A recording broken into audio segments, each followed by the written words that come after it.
Silakan duduk saudara-saudara. Shalom. Shalom. Nah, saudara senang sekali bisa menjadi bagian dalam pelayanan kali ini. Makasih pada Pak Henok dan juga rekan-rekan dan saudara semua GBI Maranatha untuk memberikan kesempatan bagi saya untuk sharing. Saudara, kalau saudara suka judul firman Tuhan, hari ini saya berikan judul apa yang akan kita renungkan adalah The Blessing of Forgiveness. The Blessing of Forgiveness. Jadi khotbah hari ini adalah khotbah yang berseri, saudara-saudara ya. Jadi ini adalah yang pertama dan nanti saudara yang di kebaktian yang kedua adalah saya berikan judul satu bagian yang lain, saudara-saudara, judulnya adalah The Fruitful Suffering, saudara-saudara ya. Jadi ini adalah dua khotbah yang saya ambil dari perspektif apa yang Yusuf katakan ketika dalam Kejadian pasal 41, saudara-saudara, ayatnya yang ke-51 dan ayat yang ke-52, ketika Yusuf menamai anaknya yang pertama yaitu Manasye dan yang anak yang kedua Yusuf menamainya Efraim. Saudara, ini adalah dua perspektif yang saya dapatkan atau berkat firman Tuhan yang saya dapatkan. Dan ketika dia memberi nama Manasye, dia ada satu berkat Tuhan yang saya taruh dalam judulnya, yaitu The Blessing of Forgiveness. Sedangkan ketika dia memberi nama Efraim, saudara-saudara, judul khotbahnya yang nanti di kebaktian berikutnya adalah The Fruitful Suffering. Jadi kalau saudara-saudara punya kesempatan untuk mengikuti kebaktian berikutnya dengan senang hati, saudara akan mendapatkan berkat dari perenungan firman Tuhan di dalam apa yang Yusuf katakan dalam dua nama anaknya itu, Manasye dan Efraim. Nah, saudara, yang pertama ini kita akan ngomong tentang Manasye. Ketika Yusuf memberi nama anaknya yang sulung Manasye, yang artinya sama-sama kita baca saudara-saudara. 1, 2, 3. Tuhan telah membuat aku lupa sama sekali kepada kesukaranku dan kepada rumah Bapakku. Tuhan membuat aku lupa akan kesukaran dan kepada rumah Bapakku. Saudara-saudara, saya tidak tahu berapa banyak dari saudara mungkin mengidolakan tokoh ini, saudara-saudara ya. Namanya adalah Taylor Swift. Saya lihat beberapa orang-orang musik di sini tahu tokoh ini. Dan ada satu dari lagu yang dia kemudian ngomong atau judul lagunya ada Better Than Revenge ya. Jadi salah satu petikan liriknya adalah There is nothing I do better than revenge. Tidak ada yang saya lakukan lebih baik daripada dendam atau membalaskan dendam, saudara-saudara ya. Saudara, ngomong tentang balas dendam itu adalah satu hal yang sepertinya terjadi di sekeliling kita. Kalau saudara suka nonton sinetron, saudara pasti akan ketemu salah satu ide dari sinetron itu pasti balas dendam. Saya ingat sekali dulu waktu saya kecil, saudara-saudara, jadi ibu saya adalah seorang yang sangat suka nonton telenovela. Kalau ibu saya hidup sekarang suka nontonnya pasti kayak drama, saudara-saudara ya, drakor kan gitu. Salah satu pasti dalam cerita telenovela atau drakor itu pasti isinya balas dendam, betul nggak saudara-saudara? Pasti ada aja balas dendam. Kenapa? Karena itu adalah sesuatu yang jadi dinamika hidup kita. Namanya balas dendam itu adalah respon manusia terhadap yang namanya kekecewaan, betul nggak saudara? Siapa sih dalam di antara kita yang tidak pernah kecewa? Bahkan mungkin hari ini saudara memulai hari ini dengan kecewa. Saudara memulai hari ini dengan marah. Belakangan hari-hari ini saudara-saudara sedang mengalami yang namanya sakit hati. Saudara merasa bahwa saudara sedang mengalami satu hal yang tidak seharusnya saudara alami. Saudara disakiti, entah saudara ditipu atau saudara mungkin manipulasi atau saudara dikecewakan. Dan respon yang ingin kita lakukan adalah terhadap kekecewaan itu, kita ingin balas. Kalau ada orang yang mengecewakan kita ingin balas dia supaya dia merasakan ganjarannya, dia merasakan sakit seperti yang kita rasakan tanpa sadar. Tanpa sadar. Nah, saudara ngomong tentang revenge, balas dendam adalah satu hal yang mungkin kelihatannya sudah dinormalisasi. Betul? Apalagi kalau kita ngomong tentang yang kita lihat di sosmed belakangan ini, saudara-saudara, kita suka melihat kejahatan langsung dibalas. Kita suka melihat kalau ada yang buruk langsung dibalas dengan sesuatu yang setimpal, hukum yang setimpal. Tapi saudara-saudara, pertanyaannya adalah apakah pembalasan atau balas dendam berhadapan dengan kekecewaan adalah jalan keluarnya adalah balas dendam? Apakah ketika kita mengalami sakit hati, mengalami kekecewaan, jalan keluarnya adalah balas dendam? Saudara, sebuah penelitian ini mengejutkan. Pada tahun 2012 terjadi sebuah penembakan di sebuah sekolah namanya Sandy Hook. Ini adalah sebuah sekolah yang terletak di negara bagian Connecticut, saudara-saudara. Jadi ada seorang pemuda usianya 20 tahun namanya Adam Lanza. Dia ini menembak 26 orang murid SD di Sandy Hook. Dan saudara tahu motif penembakannya adalah karena dia ingin balas dendam. The act of revenge after suffering from years of bullying at school. Saudara, dia mengalami bullying di sekolah tersebut selama bertahun-tahun. Dan sebagai respon dari bullying tersebut, dia simpan rasa kemarahan dan akhirnya dia lampiaskan ketika dia usia 20 tahun. Dia tembak murid-murid di sana, 26 murid meninggal dunia. Penelitian yang tadi saya bilang mengejutkan adalah ditemukan bahwa 61% kasus penembakan di sekolah yang terjadi di Amerika terjadi akibat motif balas dendam, kemarahan. Kemarahan yang tidak terselesaikan. 61%, berarti berapa itu saudara? 3/5. 3/5 atau 3 dari 5 penembakan itu terjadi karena balas dendam. Balas dendam. Saudara-saudara, seorang profesor, David Chester, dia ini adalah seorang yang meneliti secara khusus tentang fenomena balas dendam, saudara-saudara ya. Dia berasal dari Virginia Commonwealth University. Dia mengatakan, dendam itu adalah bara api yang ampuh untuk melakukan pembalasan. Atas nama apa? Keadilan. Untuk apa? Memuaskan rasa sakit hati. Jadi ini adalah sesuatu yang bermasalah loh sebenarnya. Bermasalah. Dan ketika kita berhadapan dengan kekecewaan dan sakit hati, saudara-saudara, saya ingin kasih tahu sama kita semua bahwa hati-hati. Jangan sampai hidup kita dirusak karena kita menyimpan yang namanya kekecewaan. Kita menyimpan yang namanya sakit hati. Kita menyimpan yang namanya kepahitan, saudara. Saya melihat bahwa di kebaktian pertama ini saya melihat ada sebagian orang aktivis, sebagian saudara aktivis. Saudara, jujur kata, saya pelayanan sudah 12 tahun. Saya melihat salah satu dosa yang tidak terlihat, yang melekat pada orang-orang yang sudah lama dalam pelayanan, atau menjadi orang Kristen yang lama, aktivis, bahkan hamba Tuhan. Salah satu yang tidak terlihat itu adalah sakit hati. Menyimpan sakit hati, menyimpan kekecewaan. Salah satu penyebab rumah tangga pecah, saudara-saudara, salah satunya adalah sakit hati. Saudara, kadang kita melihat sesuatu yang terlihat di depan mata, kelihatan baik-baik saja. Oke? Pelayan, oh saya tidak membunuh, saya tidak berzina, saya tidak mencuri, saya tidak mengucap saksi dusta, saya tidak Saudara, sikapnya kelihatan baik-baik saja. Tetapi saudara-saudara, siapa yang tahu jauh dalam kedalaman hati? Ada kepahitan di sana yang menunggu satu saat terjadinya pembalasan. Ada kemarahan di sana yang menunggu setiap saat meledak tiba-tiba. Dan ini yang saya ingin katakan bahwa kadangkala kita nggak mampu melihat kekecewaan, kepahitan, dan sakit hati dari perspektifnya Tuhan. Hari ini kita memulai dengan sebuah bagian firman Tuhan dari Kejadian 41 ketika Yusuf memberi nama anaknya Manasye. Tuhan telah membuat aku lupa akan kesukaran dan rumah Bapakku. Padahal kalau saudara lihat kisah hidup Yusuf itu penuh kepahitan. Coba saudara, saya mengajak saudara sedikit kita throwback ya. Saya berasumsi bahwa saudara cukup tahu dengan kisah Yusuf. Karena ini kisah yang kayaknya kalau di sekolah minggu pasti diceritakan. Yusuf, seorang muda, seorang anak yang ke-11 dari 12 anak Yakub, yang paling disayang, tapi kemudian kita tahu sama-sama bahwa saudara-saudaranya menjual dia. Apakah Yusuf patut merasakan kepahitan? Iya banget.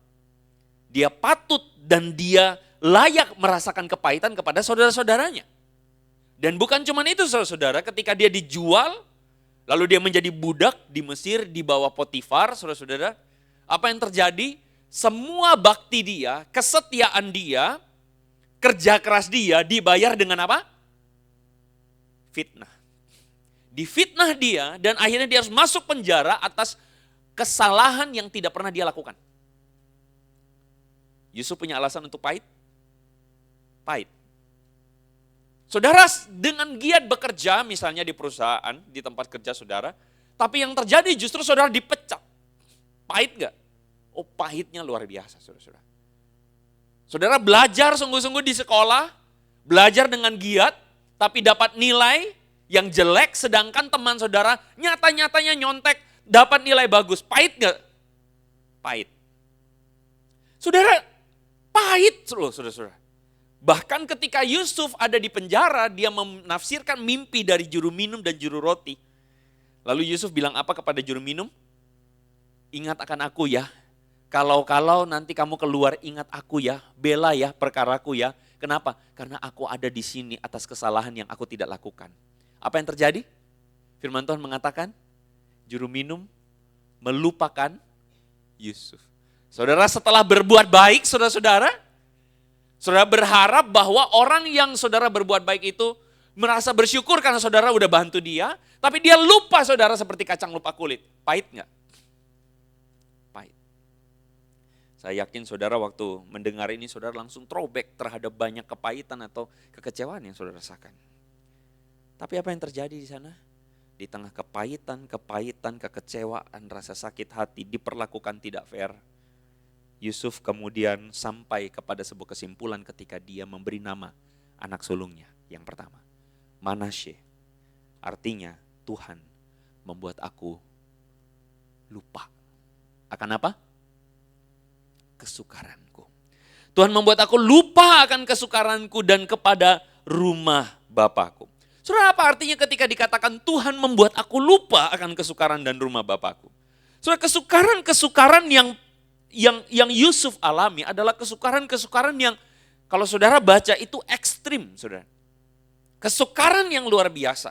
Jadi budak, jadi tahanan. Yusuf itu perjalanannya tuh kayak begini, saudara. Naik, jeblok. Jadi naik sebagai anak kesukaan, anak kesayangan, jeblok jadi budak. Budak naik lagi jadi kepala budak, jeblok lagi jadi tahanan. Saudara lihat pengalaman Yusuf itu, pengalaman sukar yang sangat luar biasa. Tetapi kesukaran yang Yusuf alami adalah kesukaran yang membentuk dia. Akhirnya menjadikan dia adalah seorang yang kemudian jadi Safnat Paneah, mangku bumi. Nanti saya akan bahas ini lebih lengkap di mana? Di kebaktian yang berikutnya, saudara. Tapi saudara, kalau saudara perhatikan Yusuf berani atau Yusuf bisa melihat kesukaran yang dia alami itu, dia simpulkan dalam Kejadian pasal 50 ayat 20 ketika dia ngomong sama saudara-saudaranya. Kita baca ayat ini sama-sama saudara-saudara ya. 1, 2, 3.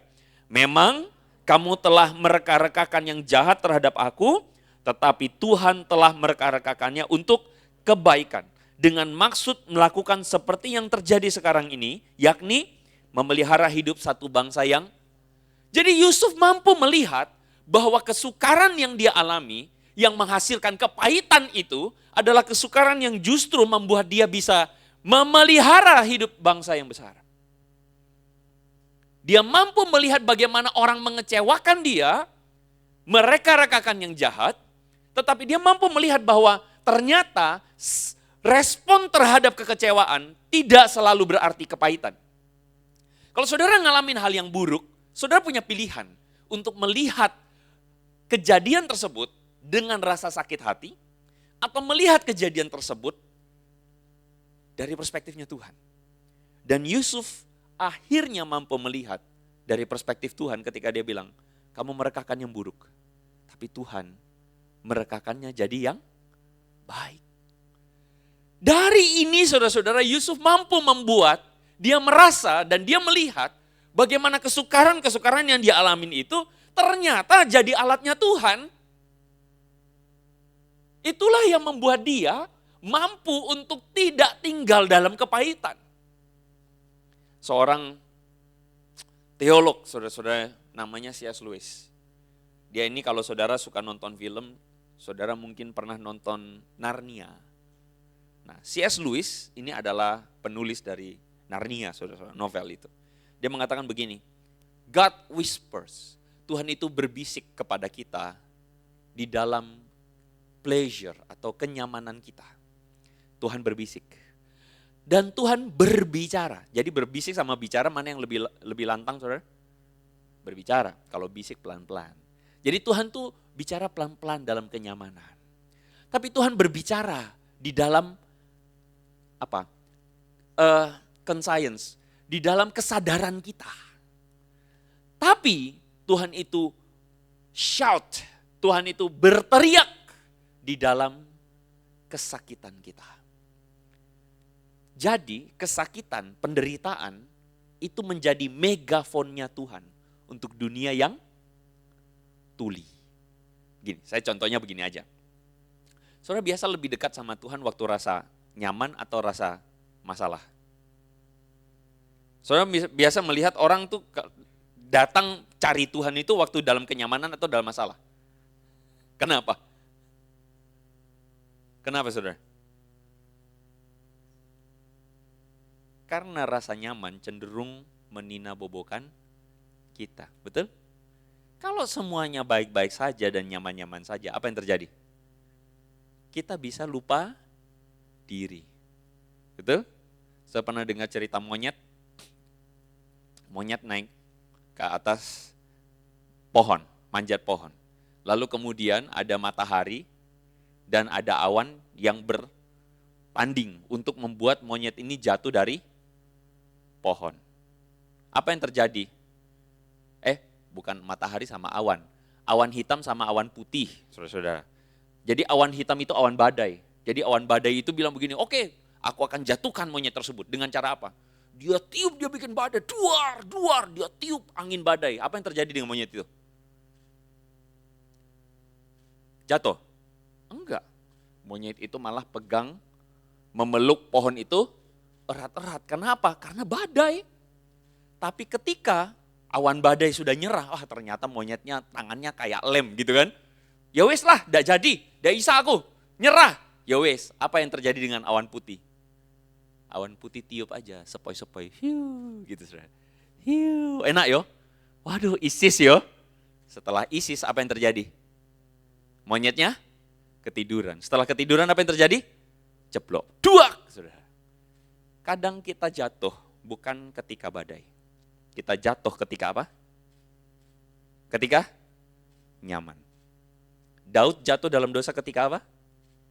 Bukan berperang. Ketika lagi jalan-jalan di sotoh rumah. Lihat Batsheba lagi mandi. Kalau zaman sekarang, orang jatuh karena apa? Bukan karena masalah. Karena lagi ngaso, santai-santai saudara-saudara, di kamar ber-AC, lihat TikTok, terus lihat TikTokers lagi joget-joget. Sudah mulai jatuh dalam dosa. Betul kan?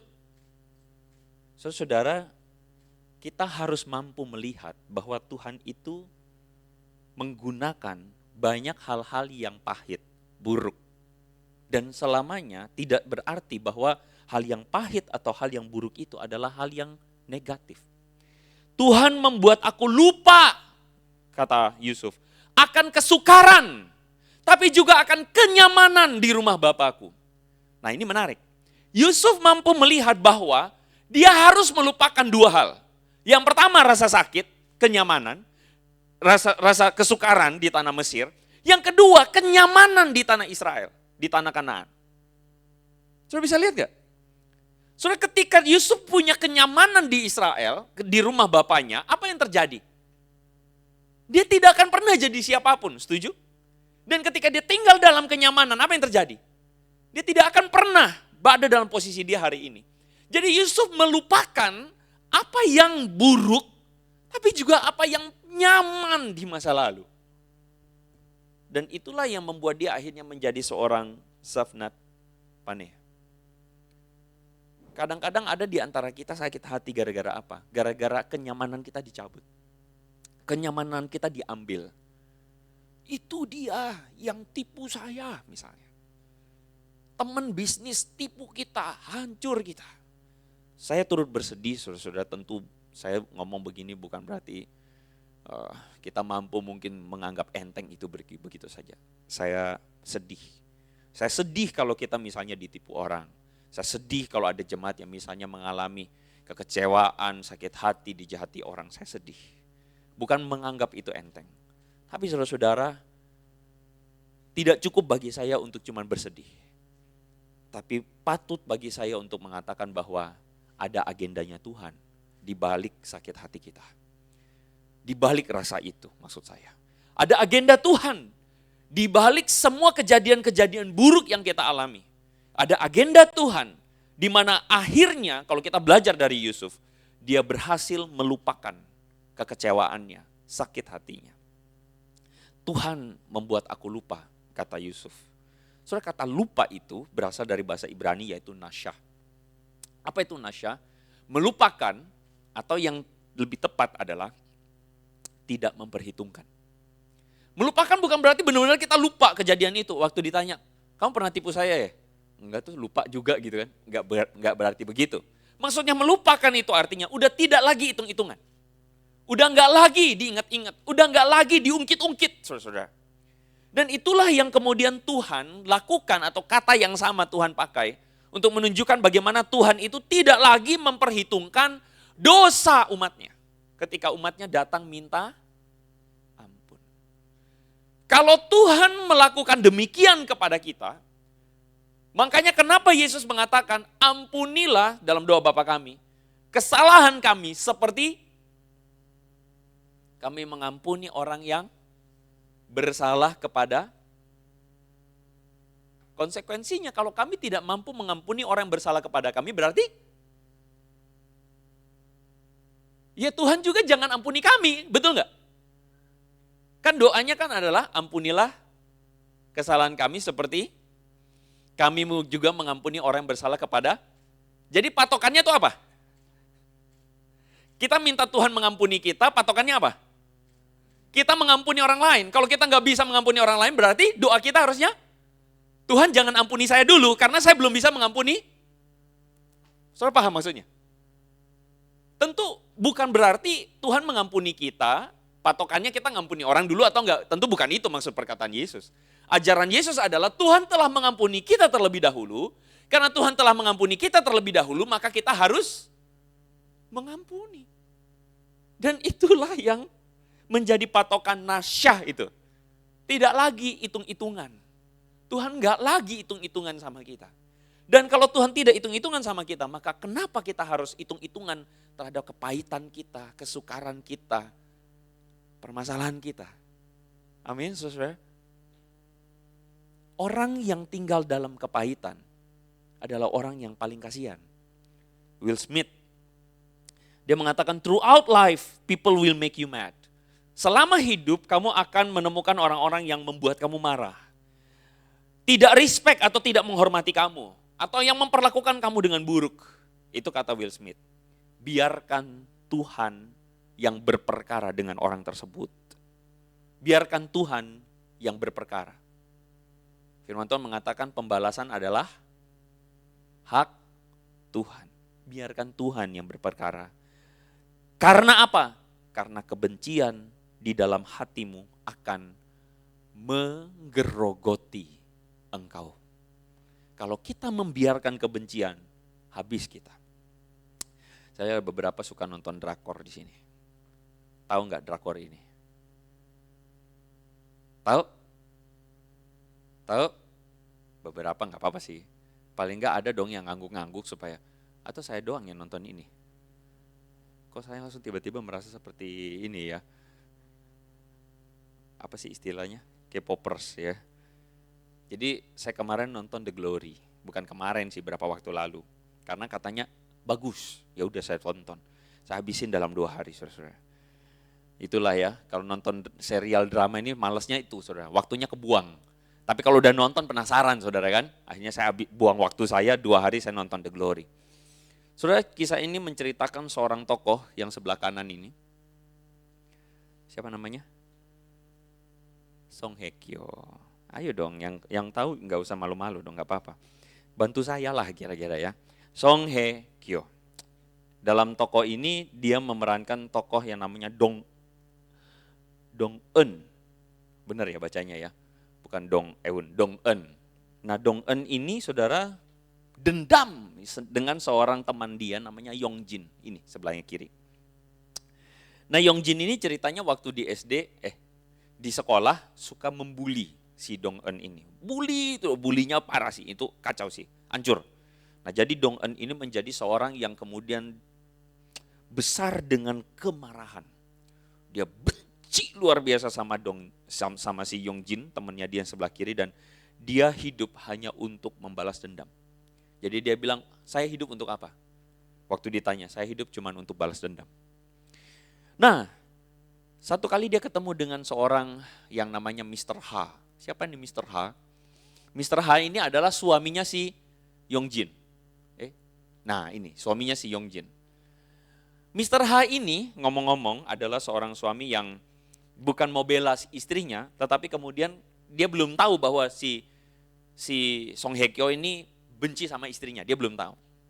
Tapi ketika ngobrol-ngobrol terus kemudian si Song Hye Kyo ada bilang, jadi ketahuan bahwa dia tuh benci, dia dendam. Lalu Mr. H bilang begini, ketika balas dendam kamu itu terbalaskan, apakah kamu menemukan kebahagiaan? Itu kata Mr. H. Apakah kamu bahagia ketika dendam kamu selesai? Apakah kamu bahagia ketika orang yang kamu benci itu celaka? Apakah kamu betul-betul mendapatkan bahagia? Saudara, bagi banyak orang di luar sana, mereka mengatakan kalau orang yang bersalah kepada kita kena ganjaran, kita puas. Betul? Tapi pertanyaannya, menurut saya, Mr. H ini menarik. Apakah kamu benar-benar bahagia? Saudara, kalau saudara berbahagia karena alasan yang buruk, bisakah saudara bangga karena kebahagiaan itu? Saudara menyontek, gak ketahuan, bahagia gak? Bahagia gak? Saudara nilep, gak ketahuan, bahagia gak? Kalau ketahuan sedih gak? Sedih. Gak ketahuan bahagia gak? Hati-hati loh. Kebahagiaan bukan patokan loh. Saudara setuju dengan saya? Kebahagiaan itu bukan patokan kebenaran. Kalau saudara misalnya langgar lampu merah, di depan saudara ada polisi, kepriwit gitu kan. Ternyata karena ada dua mobil, yang satu kesetop, saudara lolos. Saudara bahagia enggak?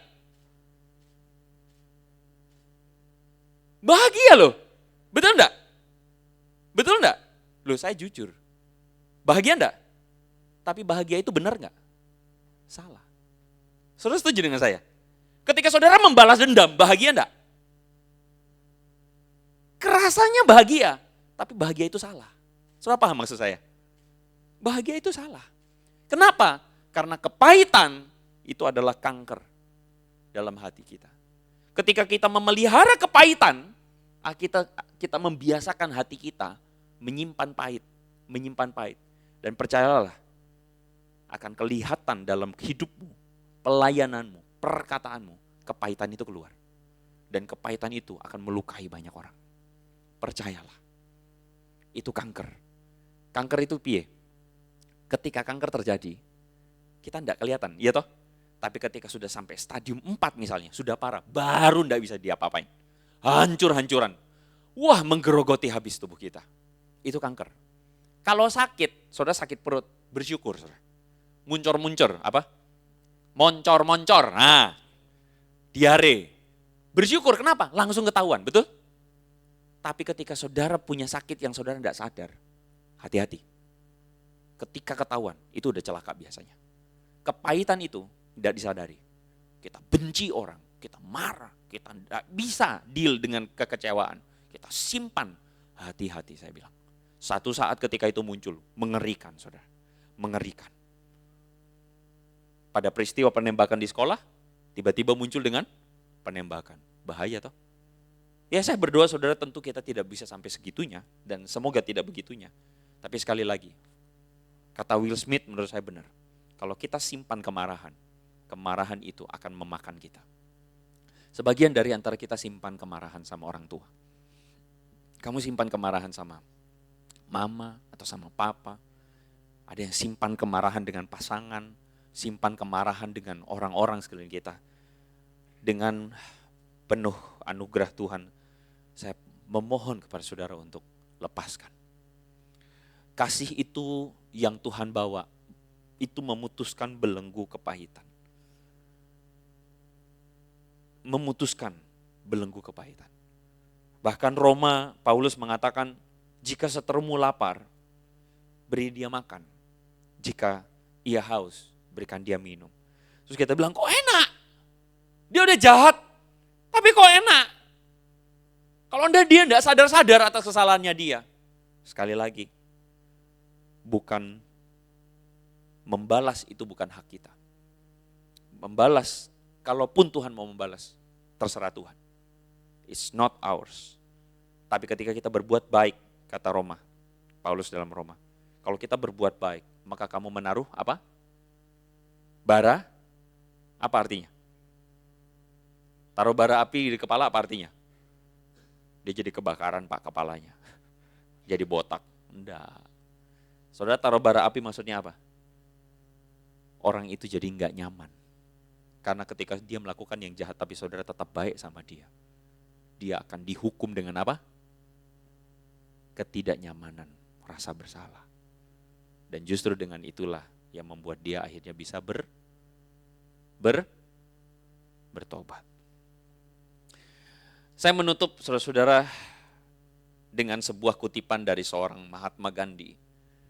Seorang yang kita tahu bukan Kristen, tapi dia kecewa sama orang Kristen. Dia adalah orang yang mengagumi ajaran Yesus.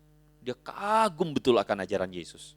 Bahkan diceritakan satu kali dia pernah datang ke gereja, tapi dia akhirnya tidak pernah jadi Kristen karena orang Kristen, atau lebih tepatnya orang kulit putih, orang Inggris waktu itu mengatakan, "Hey, ini gereja bukan buat orang India kayak kamu. Ini gereja buat orang kulit putih saja." Dia kecewa. Lalu kemudian dia mengatakan, "Saya suka dengan Kristus, tapi saya tidak suka dengan orang Kristen." Itu yang membuat dia tidak pernah jadi Kristen. Dia mengatakan, "Forgive and forget, but never forget to forgive." Menarik ya? Maafkan dan lupakan. Tapi jangan lupa untuk memaafkan. You may find a happier heart. Kamu akan menemukan hati yang lebih berbahagia. Dan itu adalah kunci dari hidup yang berbahagia. Kamu lepas dari kepahitan kamu lepas dari kekecewaan kamu menemukan hidup yang berbahagia. Dan Yusuf berhasil mengalaminya. Bukankah kita telah diampuni dosanya oleh Kristus? Saudara lihat gambar di depan?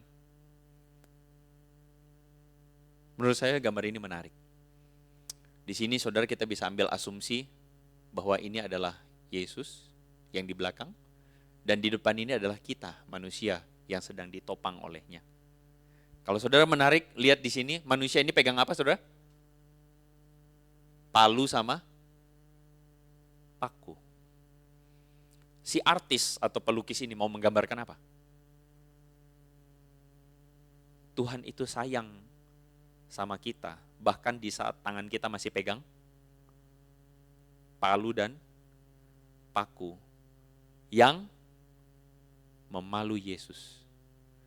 Di saat kita sedang melakukan apa yang tidak berkenan pada Tuhan, saat kita masih berdosa, firman Tuhan mengatakan, Tuhan telah menunjukkan kasih-Nya, karena Kristus telah mati, bahkan di saat kita masih berdosa, kepada orang yang tidak layak untuk diampuni dan dikasihi. Maukah kita melepaskan pengampunan, membebaskan hati kita, dan mengatakan, Tuhan, aku melupakan semua yang ada di belakangku. Aku tidak lagi memperhitungkannya, dan aku ingin hidup dalam hidup yang diberkati Tuhan. Saya berdoa semoga saudara mengalami pembebasan dan kelepasan dalam kasih karunia Tuhan. Mari kita tundukkan kepala kita berdoa.